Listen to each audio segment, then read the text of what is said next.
Right మరో breaking news IT grids data చోరీ కేసులో ఇవాళ కీలక పరిణామం చోటు చేసుకోబోతోంది. కేసు నమోదైనప్పటి నుంచి అజ్ఞాతంలోకి వెళ్లిపోయిన ఐటీ గ్రిడ్స్ సీఈఓ అశోక్ ఇవాళ సిట్ విచారణకు హాజరు కానున్నట్లు తెలుస్తోంది. విచారణకు హాజరయ్యేందుకు మరింత గడువు ఇవ్వాలని అశోక్ చేసిన అభ్యర్థనను హైకోర్టు తోసిపుచ్చడంతో విచారణకు హాజరవ్వడం అనివార్యమైంది. ఒకవేళ అశోక్ విచారణకు హాజరు కాకుంటే అరెస్టు వారెంట్ జారీ చేసే అవకాశం ఉంది. రైట్, మరింత సమాచారం అందిస్తారు మా ప్రతినిధి కృష్ణ, క్రైమ్ రిపోర్టర్ హైదరాబాద్ నుంచి. కృష్ణ, ఈ విషయంలో అప్డేట్ ఏంటి? అశోక్ ఇవాళ మరి హాజరు కాక తప్పని పరిస్థితేనా?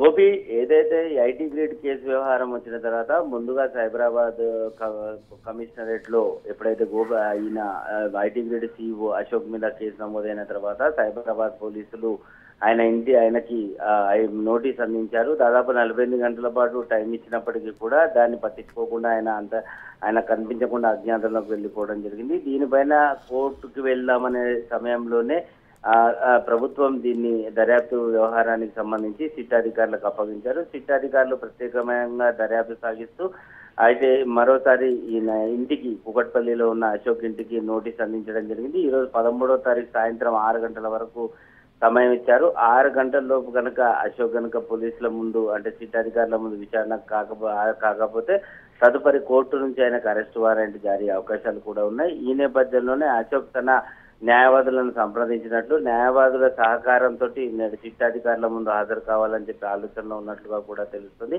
ఏ క్షణానైనా న్యాయవాదులతో తన అడ్వకేట్లతో కలిసి గోషామాల్ పోలీస్ స్టేడియంలో సిటీ సెక్యూరిటీ బిల్డింగ్ లో ఏర్పాటు చేసిన సిట్ కార్యాలయంలో ఆయనకు విచారణకు హాజరయ్యే అవకాశం ఉంటుంది. గతంలోనే తనను ఎఫ్ఐఆర్ ఏదైతే నమోదు చేశారో ఐటీ గ్రిడ్ డేటా థెఫ్ట్ కేసులో ఎఫ్ఐఆర్ నుంచి తన పేరు తొలగించాలని హైకోర్టులో కూడా అశోక్ క్వాష్ పిటిషన్ వేశారు.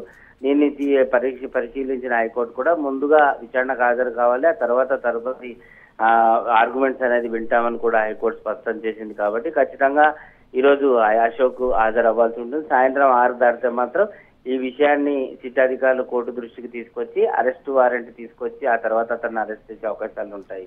ఎస్ కృష్ణ, తదుపరి ప్రొసీజర్ ఎలా ఉంటుంది? ఇప్పటికే ఆల్రెడీ ఐటీ గ్రిడ్స్ ఆఫీసులో కీలకమైన డాక్యుమెంట్లు, హార్డ్ డిస్క్లు, కొన్ని కంప్యూటర్లను కూడా స్వాధీనం చేసుకున్నారు సిట్ అధికారులు. ఆ తర్వాత ఈరోజు అశోక్ని ప్రత్యేకంగా విచారించబోతున్నారు. కాబట్టి విచారణలో ఉండే విషయాల తర్వాత, విచారణలో స్వీకరించిన తర్వాత ప్రొసీజర్ ఎలా ఉండే అవకాశం? ప్రస్తుతానికి పోలీసులు ముందు ఫస్ట్ సైబరాబాద్ పోలీసులు కేసు నమోదు చేసిన తర్వాత విచారణకు హాజరు కావాలని చెప్పి ఆయనకు నోటీస్ అందించారు. దాన్ని అశోక్ బేఖాతరు చేయడం జరిగింది. మరోసారి ఎప్పుడైతే ఈ దర్యాప్తు అనేది సిట్ అధికారుల చేతికి వచ్చిందో ఆ సిట్ అధికారులు కూడా అశోక్ కి నోటీస్ ఇవ్వడం జరిగింది. ఈ నోటీసు ఈ రోజు సాయంత్రం వరకు ఉంటుంది. ఒకవేళ సాయంత్రం 6 గంటల తర్వాత కూడా అతను హాజరు కాని పక్షంలో ఏవైతే 2 నోటీసులను తీసుకొని కోర్టు దృష్టికి తీసుకువెళ్తారు. కోర్టు దాన్ని పరిగణలోకి తీసుకొని అరెస్ట్ వారెంట్ జారీ చేసే అవకాశం ఉంటుంది. ఒకవేళ కనుక న్యాయవాదులతో పాటు అశోక్ హాజరైనప్పటికీ కూడా కేవలం అశోక్ ని మాత్రమే లోపలికి అనుమతించి ఆయనను విచారించే అవకాశం ఉంటుంది. అంతేకాకుండా అధికారులు ఒకవేళ కనుక అడిగిన ప్రశ్నల్లో కానీ ఏదన్నా తేడా కానీ అనుమానం వస్తే ఖచ్చితంగా ఆయనని అరెస్ట్ చేసే అవకాశాలు కూడా లేకపోలేదు.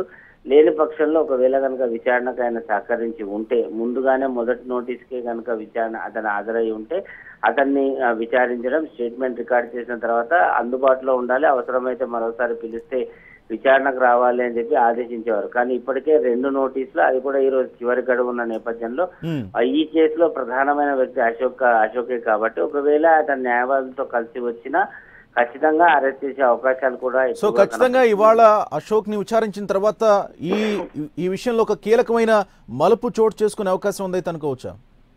తప్పకుండా. ఎందుకంటే 13వ తారీఖు సాయంత్రం 6 గంటల లోపు అతను హాజరు కావాలని అతని ఇంటికి నోటీసులు అంటించడం జరిగింది.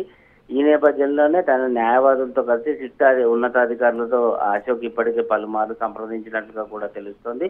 విచారణకు హాజరైతే తదుపరి ఎలా ఉంటుంది అనే విషయం పైన ఆయన వస్తే కానీ తాము మాట్లాడలేమని అధికారులు కొంత న్యాయవాదులతో మాట్లాడడానికి అంతగా అంగీకరించలేదని కూడా విషయాలు తెలుస్తూ ఉన్నాయి. సో ఈ నేపథ్యంలోనే అశోక్ ఖచ్చితంగా ఈరోజు విచారణకు హాజరు కావాలి. లేని పక్షంలో అతన్ని పట్ల హైకోర్టు అరెస్ట్ వారెంట్ జారీ చేసే అవకాశం కూడా ఉంటుంది. ఆ తర్వాత మాత్రం ఖచ్చితంగా అతను ఆంధ్రలో ఉన్నా, లేకపోతే అమరావతిలో ఉన్నా, గుంటూరులో ఉన్నా మాత్రం ఖచ్చితంగా తెలంగాణ పోలీసులు ఆ వారెంట్ సహకారంతో అతన్ని అరెస్ట్ చేసే అవకాశాలు ఉంటాయి. Right Krishna, thank you.